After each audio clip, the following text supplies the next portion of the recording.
continue vos abençoando em nome de Jesus. Quero agradecer a Deus pela oportunidade, agradecer a vida dos irmãos pela presença de cada um, agradecer ao pastor Flávio que nos confiou este privilégio e dizer também, justificando a ausência do nosso pastor, como já foi comentado, comunicado através do presbítero Marcelo, nosso pastor está em São Carlos, trabalhando muito para nós, em nome de Jesus, dia 13, estarmos inaugurando a igreja lá em São Carlos, tá bom, queridos? Então esse é o motivo da ausência do pastor e da família, em nome de Jesus. Vamos para a palavra. Eu quero falar muito breve mesmo, compartilhar um texto com os irmãos, e eu gosto muito de usar texto conhecido para que se torne mais fácil a comunicação com os irmãos. O evangelista Lucas, o Evangelho de Jesus segundo escreve Lucas, o capítulo é o de número 24, a partir do verso de número 13. É uma leitura um pouco extensa, mas ao fazermos isso nós vamos ganhar tempo, porque quando eu falar acerca do assunto, você já vai conseguir ligar o verso ao assunto comentado. Evangelista Lucas no capítulo 24, a partir do verso 13. Capítulo 24 este que foi o último capítulo narrado pelo médico, historiador, evangelista Lucas. E só quem encontrou possa ouvir um amém. A maioria tem na tela aqui também, na versão King James, mas eu vou ler aqui na João Ferreira de Almeida. E diz assim o texto sagrado: E eis que no mesmo dia iam dois deles para uma aldeia que distava de Jerusalém 60 estádios, ou 11 quilômetros, cujo nome era Emaús. E iam falando entre si de tudo aquilo que havia sucedido. E aconteceu que, indo eles falando entre si, fazendo perguntas um ao outro, o mesmo Jesus se aproximou e ia com eles. Mas os olhos deles estavam como que fechados para que o não conhecessem. E ele lhe disse: Que palavras são estas que caminhando trocais entre vós, e por que estáis tristes? E respondendo um, cujo nome era Cleopas, disse-lhes: És tu só peregrino em Jerusalém? E não sabe as coisas que nela têm sucedido nestes dias? E ele lhes perguntou: Quais? E eles lhe disseram: As que dizem respeito a Jesus o Nazareno, que foi um profeta, poderoso em obras e palavras diante de Deus e de todo o povo, e como os principais dos sacerdotes e os nossos príncipes o entregaram à condenação de morte e o crucificaram. E nós esperávamos que fosse ele o que remisse a Israel, mas agora, com tudo isso, é já o terceiro dia desde que essas coisas aconteceram. É que também algumas mulheres dentre nós nos maravilharam, as quais de madrugada foram ao sepulcro, e não achando o seu corpo voltaram, dizendo que também tinham visto uma visão de anjos, que dizem que ele vive. E alguns dos que estavam foram ao sepulcro e acharam ser assim como as mulheres haviam, porém não o viram. E ele lhes disse: Ó nécios e tardos de coração, para crer tudo o que os profetas disseram. Porventura, não convinha que o Cristo padecesse essas coisas e entrasse na sua glória? E começando por Moisés e por todos os profetas, o que dele se achava em todas as escrituras. Acharam a aldeia para onde iam, e ele fez como quem ia para mais longe. E eles o constrangeram, dizendo: Fica conosco, porque já é tarde e já declinou o dia. E entrou a ficar com eles.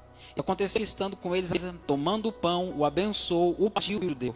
Abriram-se-lhe os olhos e o conheceram, desapareceu-lhes. E disseram um para o outro: Não ardia em nós o nosso coração quando ele pelo caminho nos falava e quando nos abria as escrituras? E na mesma hora, levantando-se, voltaram para Jerusalém, e acharam congregados 11 e os que estavam com eles, os quais diziam: Ressuscitou verdadeiramente o Senhor e já apareceu a Simão. E eles lhes contaram o que lhes acontecera no caminho e como deles foi conhecido no partir do pão. Amém. Pode sentar. Em leitura, conseguiu conectar o texto ao qual nós fizemos a questão de ler, do verso 13 ao verso de número 35? O evangelista Lucas, ele escreveu uma carta endereçada a Teófilo, E nessa carta ele vai tratar minuciosamente detalhes da vida de Cristo, presbítero Marcelo, que nenhum dos outros evangelistas o fizeram. Eu acho linda o Evangelho segundo escreve Lucas, a tratativa de Atos dos Apóstolos também, por conta dos seus riquíssimos detalhes. E isso é muito importante para nós. E dentro do texto a qual nós fizemos menção nessa noite, nós vemos dentro do contexto, Jesus, ele está no seu terceiro dia após a sua morte. Só que anteriormente a isso, na sexta-feira, ele havia se entregado para ser morto na cruz do Calvário por conta dos meus e dos teus pecados. Só que o que me chama a atenção dentro desse texto é a forma como estes discípulos vão se deparar com uma frustração, e a atitude deles me chamou a atenção. Por quê?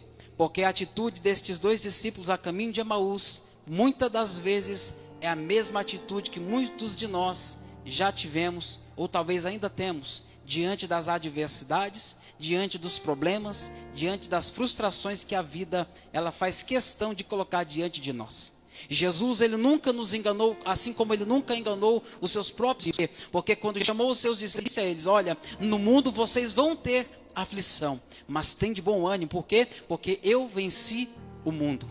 Então é uma tratativa sincera, honesta.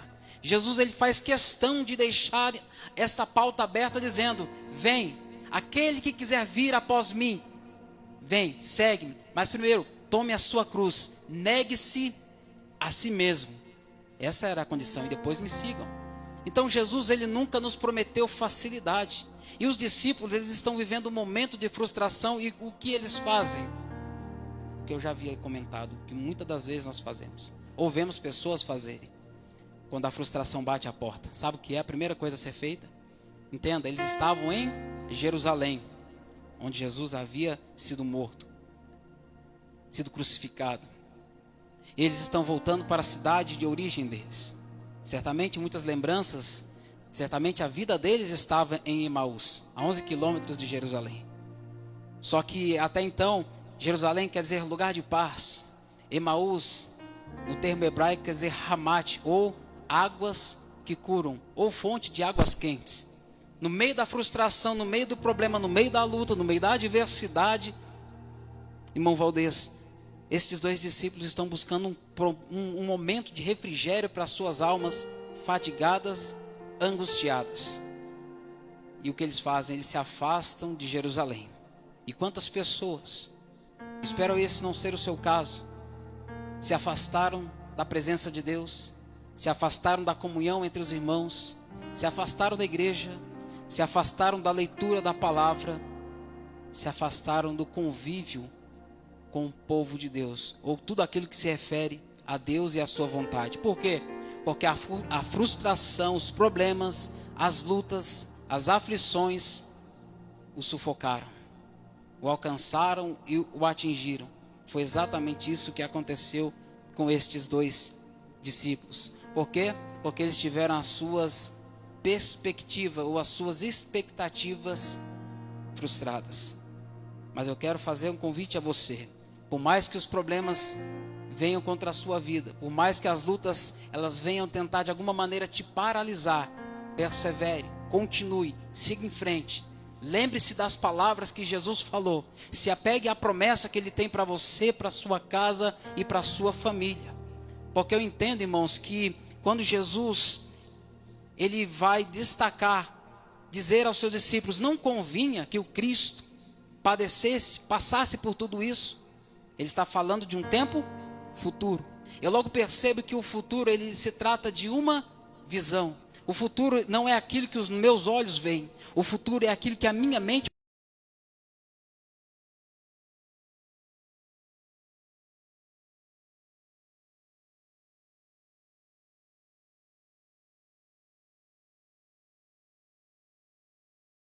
projeta.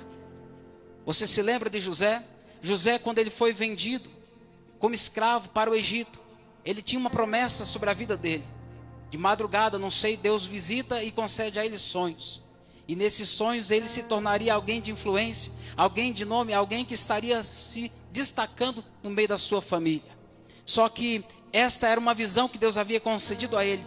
E eu imagino seus irmãos vendo o seu irmão sendo vendido, levando ele para longe. Eles estavam vendo, entendendo o quê? As promessas que Deus tem para ele, os sonhos que Deus tem para ele, não vai acontecer. Porque os nossos olhos estão vendo ele sendo vendido como escravo. Escravo não pode ser um governador. Talvez seja esse o pensamento que se pensava entre os seus irmãos. Só que o sonho que Deus deu a José, a visão que Deus deu a ele, não estava simplesmente aquilo que os olhos deles podiam enxergar, ou os olhos de José, mas estava na sua mente. E é por isso que Deus faz promessa. E é por isso que o nosso Senhor, ele fez questão de falar tudo o que havia de acontecer com ele antes que acontecesse. Eu entendo e aprendo que Deus, ele não faz promessa por minha causa, por tua causa. Ou melhor, ele faz promessa por minha causa e por tua causa. Por quê? Ele não faz promessa por causa dele. Porque aquilo que ele promete, ele cumpre, ele não falha. Ele é fiel para cumprir tudo aquilo que ele tem dito acerca da minha e da tua vida. Quer ver uma coisa? É como alguém dizer, eu falar para o diácono Valtelan, Valtelan, vai até a cidade de Caçapava. Eu digo para você que no meio do caminho você vai passar por Taubaté. Ele seguindo pela Dutra. Só que se eu não falar para o Valtelan, se eu não fizer para ele essa promessa, o que eu estou fazendo? Eu estou criando um ponto de conexão entre onde ele está para onde ele tem que chegar. E no meio do caminho ele vai passar por uma determinada cidade, a cidade de Taubaté. É um exemplo. É a mesma forma que Deus faz conosco. Se Deus não falasse, ou se eu não falasse para o Valtelan, ele ia passar por Taubaté, sim ou não? Sim ou não, igreja? Sim, por quê? Porque está na sua rota, está dentro do seu trajeto, do seu alvo de destino. Ele vai ter que passar por Taubaté para chegar até São José. A não ser que ele seja cachorro de índio e conheça outros caminhos. Mas ele vai chegar lá, está entendendo? Da mesma forma Deus fez com José. Deus falou para José que ele ia chegar ao seu determinado destino. Só que Deus não falou para ele dos processos que ele iria viver. E Jesus, ele faz questão de detalhar tudo o que ele havia de passar para que quando acontecesse, os seus discípulos viessem a ter um ponto de conexão na mente. Opa, vamos ficar firmes. Por quê? Porque Jesus falou que isto ia acontecer. E essa palavra é muito importante e séria para os nossos dias. Porque nós nos esquecemos de tudo que Jesus falou acerca da nossa vida. Em qual momento? É o momento que nós nos esquecemos. Nos momentos em que as lutas nos afrontam. Nos momentos em que as lutas apertam. No momento em que a dificuldade, ela se aparelha conosco. Fica lado a lado. E parece que nós não vamos conseguir, parece que nós não vamos suportar. E esses discípulos estão passando por isso. Vamos para o texto. Verso de número 22. É o que me chamou a atenção antes de nós entrarmos, só para contextualizarmos. Eles desesperançosos, 21 melhor. 21. Olha o que diz o verso de número 21. E nós esperávamos que fosse ele o que remisse a Israel. Mas agora, sobretudo, isso é já o terceiro dia desde que estas coisas aconteceram. Ou seja, expectativa frustrada. Eles esperavam que fosse acontecer algo, que Jesus viria com poder militar, bélico, e acabaria com a hegemonia de Roma, e livraria o povo judeu da opressão de Roma. Só que isso não acontece dessa forma. Eles esperavam que Jesus vinha para fazer a guerra. Jesus veio trazer a paz, veio trazer a consolidação do amor sobre aquele povo, veio trazer a libertação para aqueles que estavam cativos e oprimidos na mente e na alma. E no verso 23, que eu achei interessante, preciso compartilhar antes de entrar dentro da mensagem, só para parafrasear, só para abrir um parênteses. E não achando o seu corpo, voltaram dizendo que também tinham visto uma visão de anjos que dizem que ele vive. Só que essa fala é anterior à fala que eles dizem que algumas mulheres, dentre eles, se maravilharam de madrugada quando foram ao sepulcro e não viram Jesus. Elas tiveram uma experiência, só que a experiência que aquelas mulheres tiveram não fez com que a fé fosse ativada no coração daqueles discípulos. O que eu aprendo? Que nós vemos pessoas tendo experiências com Deus. Vemos pessoas recebendo bênçãos extraordinárias da parte de Deus. Mas nós precisamos ter a nossa própria experiência com Deus, se nós quisermos chegar mais longe. Porque a experiência alheia não trouxe para eles uma convicção de fé. Eles precisavam ter experiência para que aquela experiência viesse a servir para eles também. E dentro do texto que nós lemos, o que eu percebo é que esses dois discípulos, eles tinham motivos realmente para estar com o coração aflito. Só que no capítulo 24, segundo escreveu o evangelista Lucas, eu percebo alguns pontos importantes, destacando Jesus como sendo ele o cumprimento das escrituras, apontado pelos profetas, apontado por toda a Bíblia Sagrada. Nos mostra dentro do capítulo 24 como a nossa fé, como as nossas convicções, elas podem ser abaladas através das frustrações. E ainda nos ensina que a palavra de Deus, ao ser ouvida, porque Jesus pregou para eles, ela traz transformação e ela nos faz voltar para o ponto de origem, onde Jesus, ele sempre vai querer que nós estejamos. Jesus, ele nunca, em momento ou hipótese alguma, ele quer que nós saiamos do centro da sua vontade ou do centro do propósito que ele tem para cada um de nós. Alguém pergunta, mas eu não sei qual é o meu propósito. Dobre o teu joelho, faça como nosso irmão, o nosso presbítero Marcelo nos aconselhou, leia a Bíblia. Deus vai certamente mostrar a você qual é o propósito que ele tem com a sua vida nesse tempo presente. Meu irmão, entenda, não há nenhum de nós que aqui estamos, os irmãos que estão ouvindo também, que não tenha um chamado específico de Deus para realizar algo para ele nesse tempo presente. Entenda isso. Esses discípulos, eles eram importantes, ainda que eles estivessem voltando para o caminho regresso. Deus tinha um propósito com a vida deles. E o momento talvez mais importante do texto, irmão Gilmar, é o momento em que Jesus toma o pão, levanta, ora, dá graças e partiu. A mente deles foi linkada, foi conectada talvez com o último momento que eles tiveram com Jesus, no momento que eles participam da ceia, no momento em que eles estão em comunhão, no momento em que eles estão se alegrando por poder celebrar a presença de Jesus. E eles linkam, eles lembram desse fato. O que nos chama a atenção dentro desse texto é exatamente isso, que Jesus, mesmo aqueles que estão se distanciando, ele vai ao encontro deles para trazê-los de volta ao lugar de paz. E essa aldeia de Emaús, ela estava a 11 quilômetros de Jerusalém. E Emaús, certamente que eu já comentei isso, era a caminhada de um dia e uma noite. E esses dois discípulos que estão voltando, certamente tinham uma vida lá. As lembranças estavam entranhadas ao coração deles. Certamente eles tinham muitas coisas, muitos motivos para retornar, devido à frustração que eles não conseguiram assimilar as promessas que Jesus havia feito. Tempo certo que para nós, o caminho de Emaús é a estrada da desesperança, do desespero, o caminho regresso. É alguém que estava na presença de Deus, mas resolveu voltar para a sua vida pregressa, que deixou aquilo que tinha de melhor, que é estar na casa do Pai, e voltou para a sua vida antiga, a vida anterior. Talvez não seja o teu caso, talvez os teus ouvidos não tenham tido o desprazer de ouvir isso. Alguém dizer e comentar, a minha vida era melhor quando eu estava no mundão. Isso é triste, por quê? Porque alguém que diz isso realmente nunca entendeu o propósito do Evangelho, ou a proposta que Jesus, ele fez por nós, ele se fez por nós na cruz do Calvário.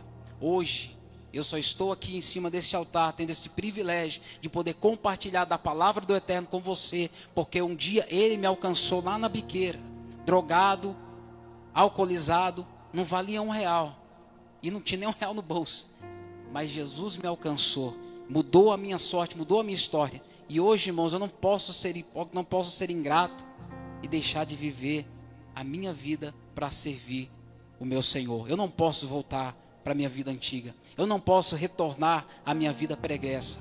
Eu não posso retornar para o lugar de onde um dia Jesus me tirou, assim como tirou você também. É fácil? É claro que não, meu irmão. Mas nós temos que olhar à luz das Escrituras, nos fortalecer por meio da palavra, fazer como Paulo orientou aos irmãos que estavam lá em Efésios. Nos demais, irmãos meus, fortalecei-vos no Senhor e revesti-vos de toda a armadura de Deus. Eu e vocês não somos como soldados, nós estamos numa guerra. E se nós não estivermos municiados, se nós não estivermos preparados, a luta vai vir, o levante virá, a situação contrária vai bater a tua porta. Só que se você estiver revestido do poder de Deus, com as armaduras dos céus, você vai suportar. Teu vizinho vai olhar e vai ver, verdadeiramente, ele é um crente. E quando ele estiver com alguma dificuldade na casa dele, sabe qual é a porta que ele vai bater? A tua. Sabe qual é a casa que ele vai procurar quando a situação na casa dele estiver dando ruim, como diz o outro? É a tua casa que ele vai procurar. Porque ele vai ver a referência de Cristo sobre a tua casa. Por isso digo, e fica esse alerta para as nossas vidas, não volte. Ainda que as lutas, as aflições, as frustrações dessa vida te comprimam, oprimam você ao ponto de fazer você pensar em desistir. Faço as palavras de Pedro as minhas. Para onde eu irei? Para onde eu vou voltar? Se só Jesus tem as palavras de vida eterna. Para onde iremos nós? Sabe, irmãos, não tem. Não existe um caminho regresso. Nós temos que, dia após dia, nos alimentarmos da palavra do eterno. E a aplicação prática para nós, os discípulos, eles esperavam que fosse Jesus que remisse a Israel. Irmão, vamos lá. A visão que eles tiveram quando eles estavam com Jesus, talvez foi a mesma visão que você teve. Você foi alcançado de forma extraordinária por Jesus, assim como eu fui também. Alguém que da noite para o dia deixou de usar droga. Alguém que da noite para o dia o Senhor limpou a minha vida, eu já não sentia vontade mais de fumar a pedra de crack. Ele mudou a minha história, limpou o meu coração. Ele mudou a tua história também. Ele fez cenários extraordinários na tua casa, na tua vida, na tua família. Os discípulos que estavam voltando para Emaús, eles viram quando a filha de Jairo estava morta. Jesus ressuscitou ela. Eu imagino que eles viram, irmão Wesley, quando Jesus vai à porta, ou melhor, na entrada do túmulo onde Lázaro estava sepultado, já havia 4 dias, cheirando mal. E quando ele vai até lá e diz: Lázaro, vem para fora. E os olhos deles contemplaram Lázaro envolto em faixas, caminhando, como eu e você estamos aqui hoje, caminhando, normal. Eu imagino que eles viram cenários extraordinários. Eles viram a multiplicação de pães e de peixes. Então a mente deles foi transbordada por milagres extraordinários, a qual eu e você talvez jamais conseguiríamos dimensionar ou equacionar. Porque eu não consigo entender, nenhum professor de matemática consegue entender como que se pega 5 pães, 2 peixes, divide por uma multidão de mais de 5.000 pessoas, fora as mulheres e as crianças. Tinha um bocado naquele tempo, hein? Pensa, não era nem pandemia, mas tinha. Como que isso acontece? Alimenta todo aquele povo, ainda sobra 12 cestos cheios. Faz a conta aí, meu irmão. Tenta fazer essa conta aí para ver se fecha. Se dá uma equação exata. É impossível. Eles viram tudo isso. Só que o que a psicologia vai dizer é que a nossa mente, ela tem facilidade de arquivar memórias trágicas. É um exemplo. Hoje, os nossos telejornais, meu irmão, quer ver o que mais dá notícia, o que mais dá ibope, o que mais dá audiência? São tragédias, mortes, guerras, assassinatos, feminicídios, enfim, por aí vai. Por quê? Porque isso tem o poder de chocar a mente humana. E os discípulos, eles estão chocados. Por quê? Porque eu imagino que eles viram o Todo-Poderoso, nosso Mestre, o Senhor, que realizou todos estes milagres, sendo agora escarnecido, cuspido, ultrajado, humilhado, com semblante de dor, com o rosto desfigurado, com a sua pele se soltando. Uma cena horrível, irmãos. Uma cena de filme de terror. Uma cena cinematográfica. E isso certamente atingiu a mente deles. Isso certamente ficou marcado no coração daqueles discípulos. Por quê? Porque eles estão vivendo o dia mais importante da humanidade. O dia em que a morte triunfou, ou melhor, um dia em que a vida triunfou sobre a morte. A morte, o sepulcro, não puderam deter o nosso mestre. E eles estão vivendo esse cenário.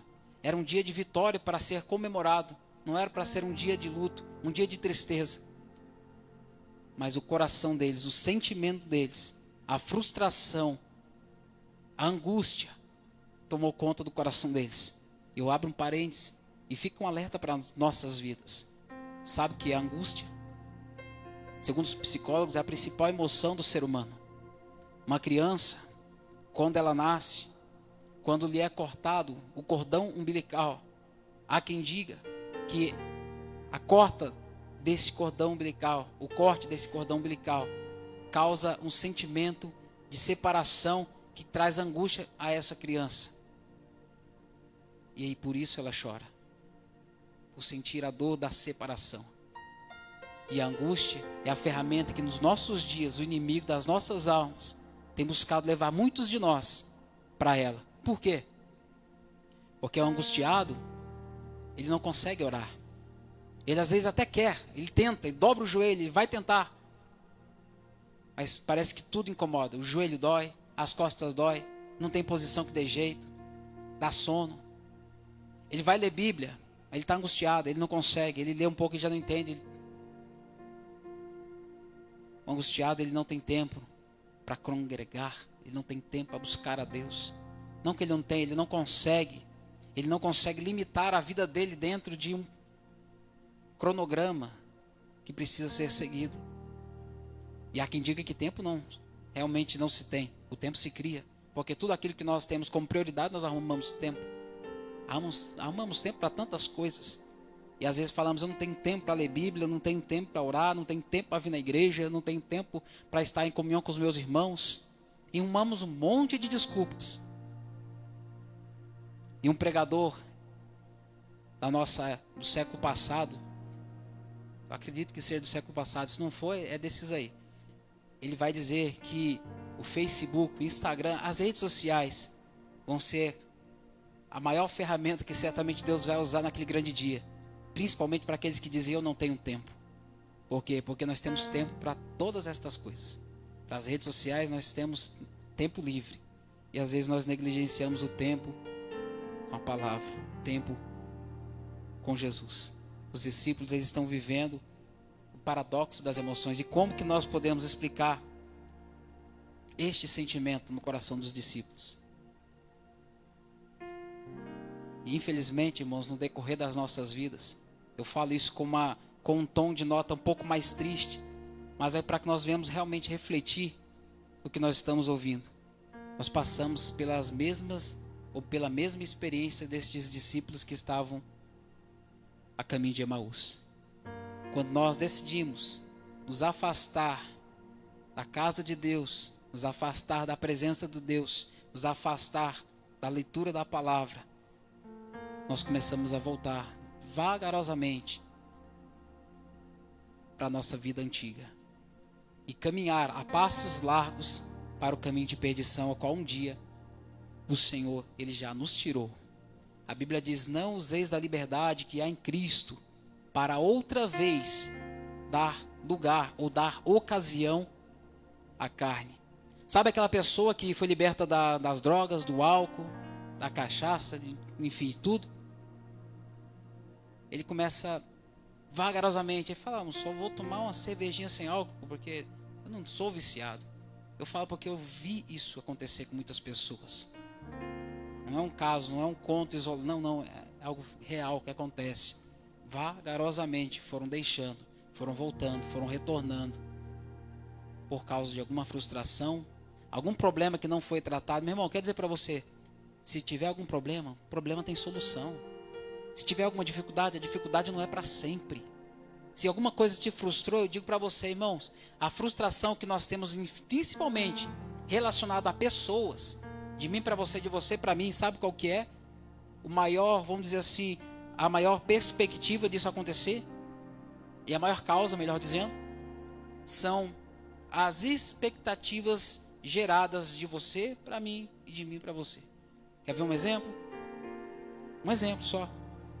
Marido e mulher O marido se queixa porque a mulher reclama que ele não é romântico. Aí qual que é, vamos dizer, qual que é a referência que a mulher tem? As novelas da Globo, as novelas da SBT, da Record, as novelas mexicanas, sabe? Que vê aqueles caras cabeludos, eu não posso nem, né? Uns caras cabeludos, bem arrumados, bem trajados, tudo romântico, e leva a flor para a mulher. Não estou falando, entenda minha fala, por favor. Não estou dizendo que você não deva fazer isso, né? Isso é bom. Ainda que a mulher vai pegar a flor, vai colocar lá 3 dias depois, ela vai morrer. Mas, né, a mulher gosta de receber flores. Mas aí a mulher fala, meu marido não é romântico. Aí ela olha pro cara, o galã da TV. Tá entendendo? Aí gera-se uma frustração. Por quê? Porque a expectativa dela que era que ela fosse um Antônio Bandeiras. E ele não é um Antônio Bandeiras. É o Ignaldo mesmo, filho. Vai ter que se contentar com esse cabra aí, não tem jeito. Tá entendendo, meu irmão? Então, as expectativas que nós colocamos, impomos em cima das pessoas, causam-nos frustração quando elas não são atingidas. Só que aqui os discípulos, eles se frustram por conta da própria negligência deles. Por quê? Porque tudo que estava acontecendo, Jesus já havia os advertido. Tudo que acontece na tua vida, a Bíblia diz que o Senhor, Ele avisa os seus servos antes que algo aconteça. Então tudo que acontece na minha e na tua vida, não há nada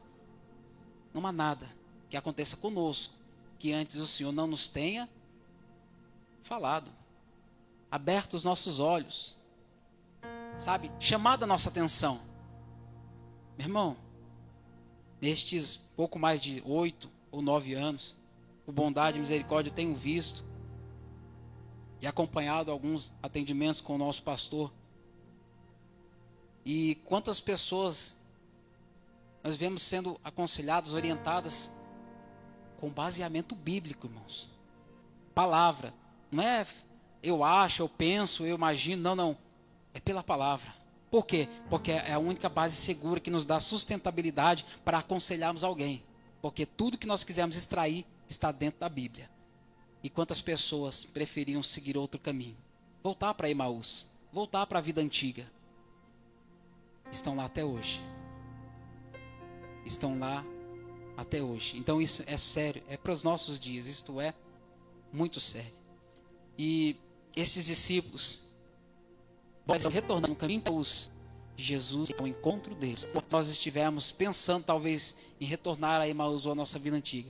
Jesus, por nos amar, Ele vai ao nosso encontro. É por isso que você está aqui nessa noite. É por isso que você não se desviou. É por isso que os teus pés ainda estão firmes na presença de Deus. É por isso que você ainda continua aqui louvando, adorando a Deus, ouvindo a palavra, sendo fortalecido por meio do alimento espiritual que o Senhor tem trazido diariamente para as nossas vidas, através da vida dos irmãos que nos têm servido. E é um privilégio nós podermos servir e ser servidos também por irmãos tão abençoados, prósperos, com graça, bondade e sabedoria de Deus para nos instruir dentro da palavra. E esses discípulos tiveram tudo isso, meus irmãos. Eles estiveram com Jesus, eles tiveram o ensinamento de Jesus. E a pergunta que eu faço é, pela mesma experiência que esses discípulos passaram, eu vou comentar 3 pontos e finalizá-la. Passamos pela experiência dos irmãos quando nós vivemos as imagens do passado. Porque a Bíblia diz que eles iam comentando e começando entre si acerca dos acontecimentos da sexta-feira. Já era domingo. Então, irmão, o passado, eu costumo dizer isso sempre, é uma roupa usada que já não te cabe mais. 10, 15, 20 anos atrás. E você tenta usar ela, tenta fazer ela, não vai, meu irmão. Não vai. E os discípulos, eles vão fazer exatamente isso. Tantas coisas para eles têm memória. Lamentações 3 vai dizer, devemos trazer à nossa memória aquilo que nos pode dar esperança. A dele já estava de composição avançada. Ele disse, não aconteceu nada, nada mudou. E muitas das vezes perdeu a fé, a convicção de Jesus, Ele é. A Bíblia diz que Ele é o mesmo de ontem, de hoje e eternamente. O nosso e as lembranças das coisas, elas são pelos e pelas adversidades que a vida ela traz consigo. O ponto interessante que eu vou compartilhar você também com essa pergunta são as imagens do passado que você tem trazido, as lembranças de situações que você já viveu, e esperança para um futuro ainda melhor? Ou será que são imagens, talvez, de uma oportunidade que você passou por ela e não aproveitou, e isso lhe traz frustração até o dia de hoje? Talvez por um arrependimento. Talvez um negócio que você empenhou algo e até hoje isso lhe traz tristeza. Até isso te fere. Isso que nós precisamos deixar. Nós precisamos trazer à nossa memória aquilo que nos pode deixar as memórias ruins, as frustrações. Aquilo que aconteceu já não temos mais o poder de mudar. Aquilo que passou, meus irmãos, é como diz o outro: águas passadas não movem moinhos. O que passou nós não temos o poder, a autonomia de mudar mais. Mas o nosso presente, nós não podemos ser refém do nosso presente. Nós nos tornaremos melhor refém do nosso presente se o nosso coração e nossa mente estiverem presos ao passado. O nosso futuro está comprometido seriamente se nós não conseguirmos desvencilhar, tirar as amarras do passado que tenta nos ferir, nos machucar, nos alfinetar. E como que eu faço isso, meus irmãos? Olhando para o que diz a palavra de Deus. Porque Jesus ele chegou exatamente no momento em que a decepção daqueles homens, passado que eles haviam vivido, cansado de esquecimento. Segundo ponto, quando que nós passamos pela experiência do caminho de Emaús? Então lhes perguntou Jesus: que é isso que vos preocupa, de que vocês vão tratando à medida que vocês caminham? E eles pararam entristecidos. Ora, nós esperávamos que fosse ele quem havia de redimir a Israel, mas depois de tudo isso já é o terceiro dia desde que tais coisas aconteceram. A decepção, vamos ver, foi o caminho mais curto que eles trilharam certamente na vida deles. Jesus chegou exatamente no momento em que a decepção fez tomar aquela decisão de largar tudo. Se esqueceram das promessas, se esqueceram dos propósitos, dos projetos que Deus tinha com a vida deles. É como alguém que espera receber uma vitória da parte de Deus e recebe uma derrota. Alguém que está esperando uma grande alegria e de repente vem tristeza. Este é o sentimento que toma o coração desses discípulos, porque eles estão vivendo exatamente decepções que marcaram a história deles. E a pergunta que eu faço e fiz a mim: o que tem trazido para ser decepção? O que é decepção no teu coração? Tem impedido de você viver o extraordinário de Deus? Nós vivemos, muitas vezes, nós passamos a viver de forma muito natural, muito comum. Já não se ora mais pelos enfermos com a que continua curando. Tem alguém doente dentro de casa, fazemos, a primeira coisa que se faz é correr com ele para o UPA. Errado? Claro que não, meu irmão. Mas quando eu me converti ao Senhor, na casa dos crentes sempre tinha lá um olhinho. E os irmãos levavam para a igreja. Falavam: pastor, ora para mim aqui. Era na humildade, na simplicidade. Você mesmo pode fazer isso, meu irmão. Mas se trouxer aqui, nós oramos também. Mas levava-se na igreja. Tinha gente que ia até para o monte, orava 7 dias, aquela coisa toda. E tudo isso é válido. Por quê? Porque é a fé que move o sobrenatural. Ia com esse óleo para casa, chegava em casa, colocava na mão, o filho estava enfermo, e colocava a mão na cabeça do filho, orava e expulsava os gadarenos e tudo mais, e o filho sarava. Meu irmão, a gente está passando, sabe? Nós estamos nos tornando intelectuais demais, esquecendo que Jesus ele continua sendo o mesmo. Ele não mudou. Não estou abolindo o conhecimento. Nós precisamos conhecer a Deus, crescer como Pedro nos instruiu, crescer na graça e no conhecimento. Só que o que é que está te preocupando? O que é que está tirando, talvez, o teu sono? O que está deixando você aflito ao ponto de você não conseguir viver de forma confortável e saudável servindo a Jesus? Outro ponto importante que nós muitas das vezes nós passamos desapercebidos é que nós só andamos cabisbaixos, tristes, desamparados, desconsolados quando nós nos esquecemos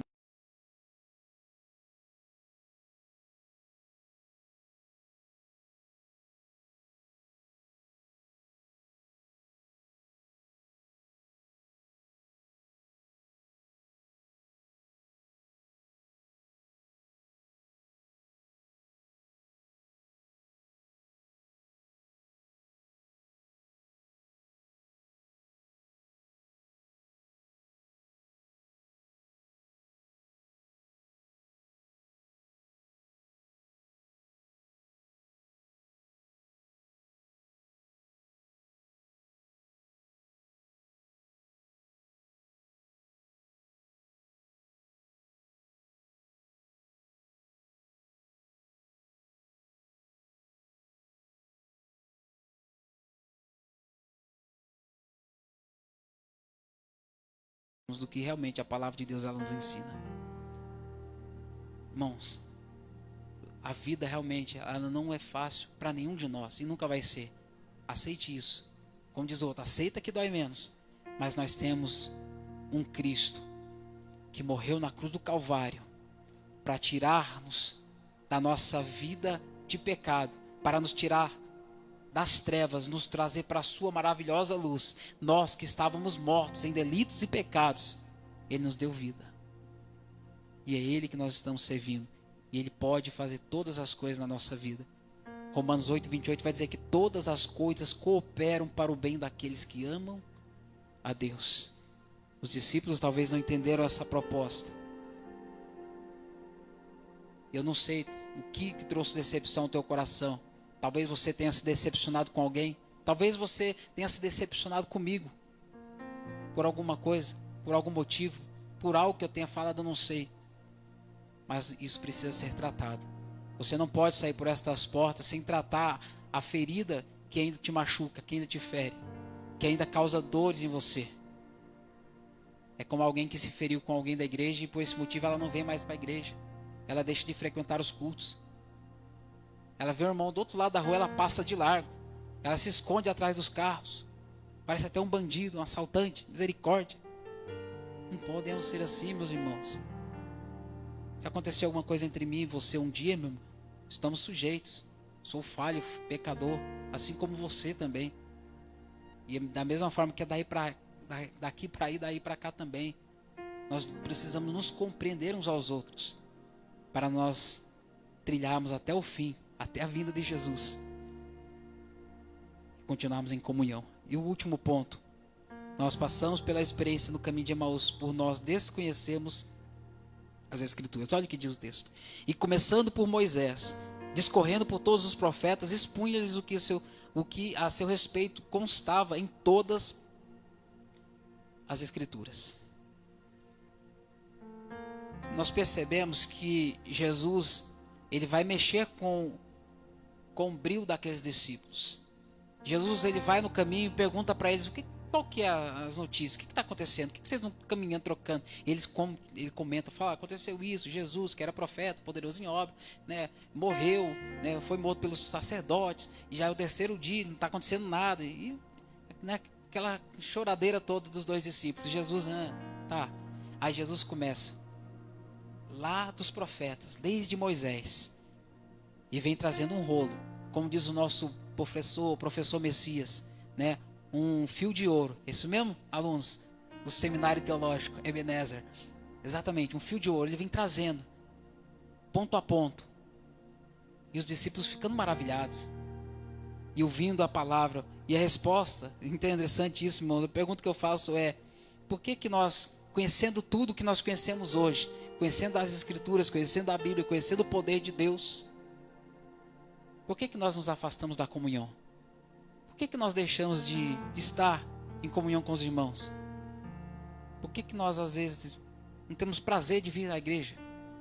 Por que às vezes nós achamos um sacrifício vir à igreja, passar 2 horas sentado, ouvindo, se alimentando da palavra de Deus? Por que eu digo isso, irmão? Porque os irmãos que pregam sabem muito bem disso. Tudo quanto é falado, irmãos, é uma grande responsabilidade para cada um daqueles que ministram, daqueles que pregam, daqueles que ensinam, daqueles que louvam. Ou vocês acham que os irmãos, ele chega aqui, pega na bateria e já sai tocando ali, descendo o cal da baqueta? Não, meu irmão. Os irmãos vêm aqui, destrincha ali, entendeu? Graças a Deus o vizinho aqui é crente também. Os irmãos aqui é tudo crente, não se incomoda com o barulho, não. Meus irmãos, às vezes você passa de noite aqui, as paredes estão até vibrando assim. Coisa do céu, meu irmão. De vez em quando tem até fumaça ali. É porque os irmãos tacam fogo, entendeu? Tem fumaça. Mas isso é o que? É dedicação, meu irmão. Empenho. Desejo de fazer o melhor para Deus. 2 Timóteo 3,16 vai dizer que toda a escritura divinamente inspirada é proveitosa para ensinar, redarguir, para corrigir e para instruir em justiça. E mais um, Oséias 4,6: o meu povo foi destruído porque lhe faltou o conhecimento. É na palavra de Deus que contém as grandes respostas e vitórias para as nossas vidas. Não existe outra forma, outro meio, outro caminho, outro atalho, outra maneira de alcançarmos a vitória se não for por meio da palavra de Deus. E é exatamente isso que às vezes nós fazemos, meus irmãos. Nós deixamos coisas preciosas. Por isso que a Bíblia vai tratar conosco acerca da maturidade. Paulo vai dizer que quando ele era menino, ele falava com o menino, ele discorria com o menino. Mas depois que ele passou a ser adulto, virou-se uma chave. Assim também quando nós tratamos acerca das Escrituras. Quer ver um exemplo bem prático para nós finalizarmos, para os nossos dias? Pega uma criança. Uma criança mais criança aqui. O Dudu não, que o Dudu é ligeiro. O Dudu você fala. Pega uma criança, igual aquele jovenzinho ali, ó. Gosta de chocolate, filho? Gosta, né? Quem que não gosta, né? É você mesmo. Gosta. Põe diante dele uma barra de ouro e do lado põe uma barra de chocolate. Meu irmão, e pergunta para ele qual que ele quer. Eu sou suspeito, mas eu acredito que ele fosse escolher a barra de chocolate. Por quê? Porque o chocolate é bom, é saboroso. Quem que não gosta de chocolate? Só que se ele tivesse entendimento, se tivesse maturidade, ele entendeu: opa, peraí, não quero chocolate não, eu quero a barra de ouro, filho. Eu quero em ouro. Eu sei que o ouro tá, vou vender, vou comprar Bitcoin. Ele ia pegar a barra de ouro, porque com a barra de ouro ele ia comprar centenas de milhares de chocolate, ele ia comprar até Nestlé se quisesse. Mas por quê? Porque a maturidade não foi atingida ainda, por isso ele prefere a barra de chocolate. Nos nossos dias não tem sido diferente, Marcelo. Quantas pessoas preferem o chocolate, o que é gostoso, ao invés de mergulhar naquilo que é mais precioso que tudo isso. E dá trabalho, irmãos, extrair. Dá trabalho nós não só vivemos o que diz as Escrituras, porque pregar ela não é difícil. Dedicação, leitura, mas vivemos ela é o grande desafio. Os discípulos, eles passaram exatamente por isso. E Jesus foi ao encontro deles. Pregou-lhes a palavra. Um olha para o outro e já fazia-se tarde. Eles falaram, e Jesus, a Bíblia diz que Jesus fez com quem ia passar, ou seja, Jesus ele não estava indo para pousar na casa dos discípulos. Só que é interessante isso. Ele caminhando, fez com quem ia passar, os discípulos o constrangeram, dizendo: Ei, viajante, fica aqui conosco, já é tarde. O sol já se declina, o dia já está se findando, é perigoso. Fica conosco. Convidaram Jesus, mesmo sem saber, para ficar em suas casas. Jesus entra na casa deles, eles convidam para a ceia. Jesus toma o pão. Quando Jesus ergue, levanta o pão. E quando Jesus faz uma oração, eles olhos fechados, crente de verdade, irmão. Não é aquele crente que não sabe ficar olhando assim, ó. Não, olho fechado, irmão. Pode orar sem medo, olho fechado. E quando eles abriram os olhos para contemplar, que eles entenderam que era Jesus, a Bíblia diz que Jesus desapareceu diante dos seus olhos. E sabe o que percebemos aqui? Que Jesus é a solução eficaz para todas as nossas frustrações. Não há frustração que ele não dê jeito. O ponto mais importante é que eles convidaram Jesus para entrar na casa deles, permitiram Jesus ser o anfitrião dentro da casa. E eles comentam entre si: porventura, Cleopas, não ardia nos nossos corações quando, enquanto nós caminhávamos, ele discorria e pregava as Escrituras? A palavra de Deus, ela queima, ela arde em nosso coração. Se ela não arde mais no teu coração, se ela não está mais queimando na tua alma, quando você a ouve, é o momento de se preocupar. Sabe aquele momento em que acende-se uma luz? Os irmãos que entendem de carro sabem, a luz laranja ou a luz amarela, a luz de atenção, estado de alerta. Jeremias, certa ocasião, ele vai dizer que ele já não está aguentando mais as lutas, as situações. Ele vai num debate com Deus, ele fala: Senhor, eu não quero mais pregar, não vou mais fazer, não vou mais ser profeta. Ele falando consigo mesmo. Mas ele diz: mas enquanto eu falava isso, a tua palavra ardia dentro de mim como fogo. Ele entendeu que ele pensava uma coisa, ele queria fazer uma coisa, mas o coração dele já estava tão envolvido que ele não poderia deixar de fazer aquilo que ele havia sido chamado para fazer. E quantos de nós que estamos aqui temos um chamado específico de Deus?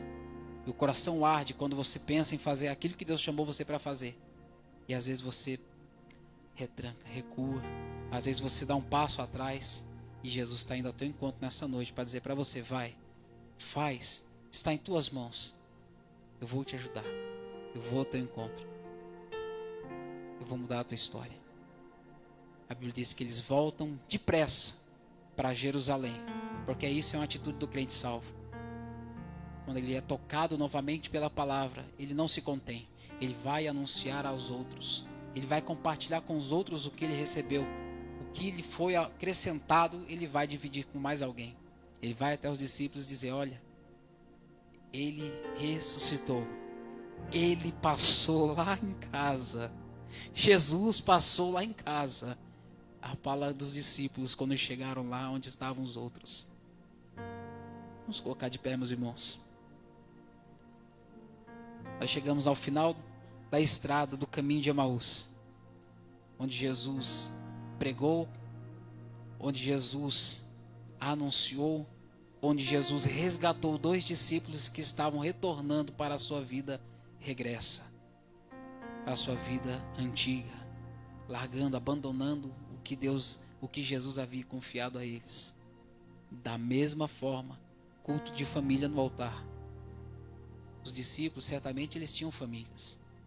Certamente a decisão que eles haviam tomado, irmã Cláudia, afetava diretamente eles e posteriormente as suas famílias. A minha decisão afeta diretamente a minha esposa e a minha filha. Aquilo que eu decidi, se tratando em âmbito espiritual, profissional, em todas as áreas, vai atingi-las, vai respingar sobre elas. Por quê? Porque nós temos hoje a responsabilidade de cuidar daquilo que Deus nos confiou. E hoje ela está ali, minha bênção ali. Te amo, meu amor. Morre de vergonha. Eu falo mesmo. E eu sei que Deus vai fazer o mesmo na sua casa também, meus irmãos. Na sua família, na vida dos teus. Creia nessa palavra. Não volte. Lembre-se das promessas de Jesus. Quando a situação ficar difícil, quando a frustração apertar, fala: não, eu não posso voltar para Emaús. Eu não posso buscar um refrigério longe da presença do meu Deus. Eu não posso buscar uma cura para a minha ferida longe daquele que sarou a minha alma. Que a ferida, ela pode até doer, mas nós nunca vamos encontrar o remédio longe da presença de Deus. Vamos agradecer a Deus. Quero louvar a Deus pela oportunidade, pela palavra a qual o Senhor falou conosco. Agradecer a Deus novamente ao pastor Flávio, que está lá em São Carlos. Que o Senhor continue abençoando ricamente, em nome de Jesus. Bom, queridos, amanhã, culto de oração das 19h15 às 20 horas. Domingo, pela manhã, por enquanto nós não temos atividade. Foi prorrogado nosso seminário para o domingo próximo, tá bom? Mas domingo à noite nós retornamos para culto de celebração na presença do nosso Deus. Tá bom? Entendeu a palavra, meus irmãos? Então guarda no coração e permaneça em Jerusalém. Não volta para Emaús. Vamos orar e agradecer. Querido, amado, bondoso e eterno Deus e nosso Pai. Pai, te damos graças porque nós percebemos que o Senhor, meu Deus amado, não abre mão de nenhum dos teus filhos. Que o Senhor, meu Deus amado, vai ao encontro daqueles que pensavam um dia em voltar para as suas vidas regressas. Te agradecemos, ó Deus, porque, meu Deus, o Senhor nos alcançou. No momento, meu Deus amado, talvez mais trágico da nossa história. A tua mão, meu Deus amado, interviu. A tua palavra, meu Deus amado, nos moveu e nos deu uma nova direção, nos fazendo retornar ao caminho. Meu Deus, eu creio, meu Deus amado, que esta noite o Senhor está trabalhando em corações, que vidas, que lares, que famílias estão voltando, meu Deus amado, à tua presença, não somente à presença, mas ao centro daquilo que é a tua vontade, meu Pai, voltando ao caminho, voltando ao lugar de paz que é Jerusalém, voltando a fazer aquilo que o Senhor confiou a cada um, voltando, meu Deus amado, a trilhar, meu Senhor amado, o caminho da obediência à tua palavra, voltando, meu Deus amado, a caminhar, não às margens, mas a caminhar sobre a Escritura Sagrada, sobre a tua palavra, em nome de Jesus Cristo, meu Pai. Toma agora em tuas mãos esta casa, esta família, meu Deus, estas vidas, e prospera, meu Deus amado, o teu reino, glorifica o teu nome, em nome de Jesus Cristo. Faz a tua obra, nos ajuda, meu Deus amado, a continuar caminhando.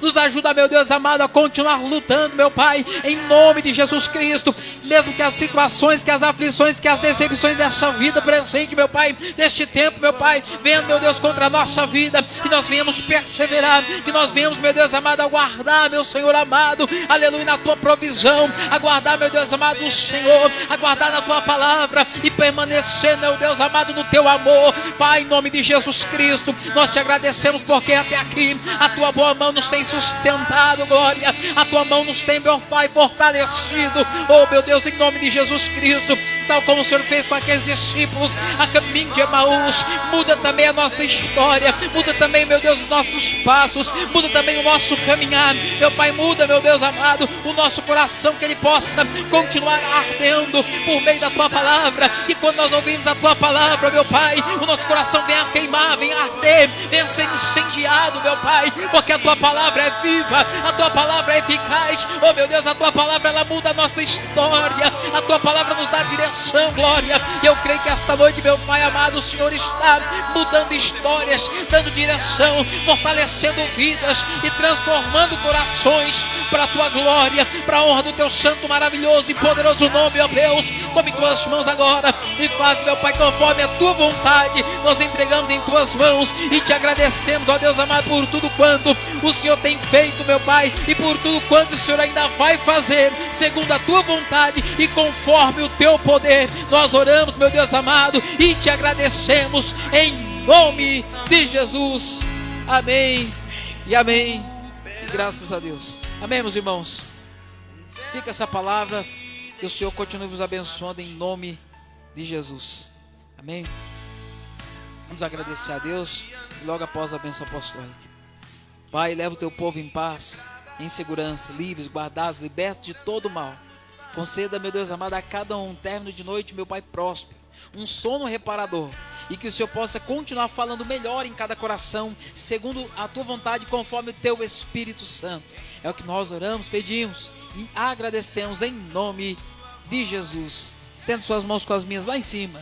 Que o grande amor de Deus, que a graça do nosso Senhor e Salvador Jesus Cristo, que as doces consolações do amado e amigo Espírito Santo repousem sobre cada um de nós, não somente hoje, mas para todos sempre, todos juntos, digamos amém. Aplauda Jesus, vá em paz, Deus abençoe, até o próximo culto em nome de Jesus.